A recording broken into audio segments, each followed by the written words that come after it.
Guys, good morning. Habang habang nagdra-drive ako papunta sa Lucap Wharf, mayroon akong nadaanan na isang pulubi dito sa may malapit sa Central dito sa Alaminos.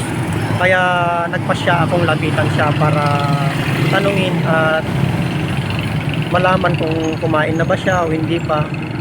Kaya samahan niyo ako guys, tara. Lapitan natin si Kuya. Kuya, kumain ka na?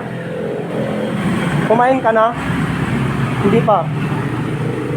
Gusto mong kumain? Ha? Kuya, hintayin ba ako dito ta bibilan kita ng pagkain mo, ah? Kuya,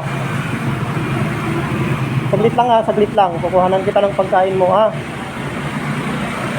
Kuya, hintayin mo ako dito, huwag kang aalis.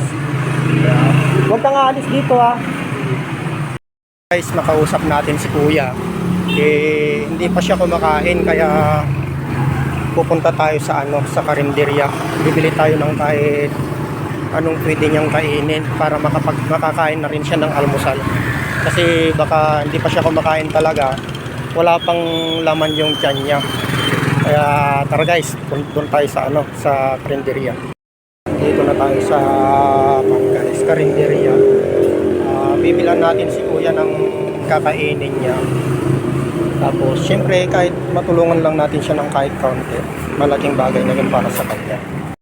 So, ito nga guys, nakabili na tayo ng pagkain ni Kuya.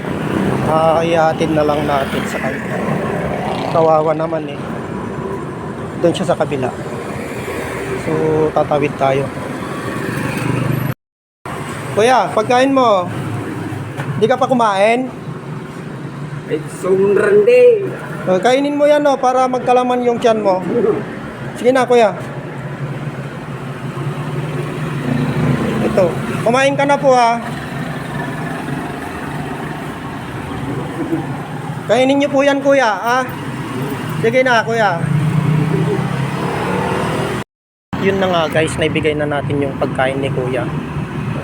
Tuwang-tuwa naman siya kasi hindi pa siya kumakain simula kaninang umaga.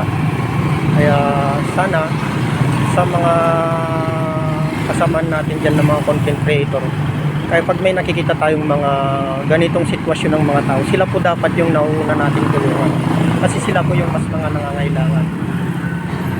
So yan po mga Chris TV, maraming salamat po. Kaya please support my channel. Thank you po and God bless.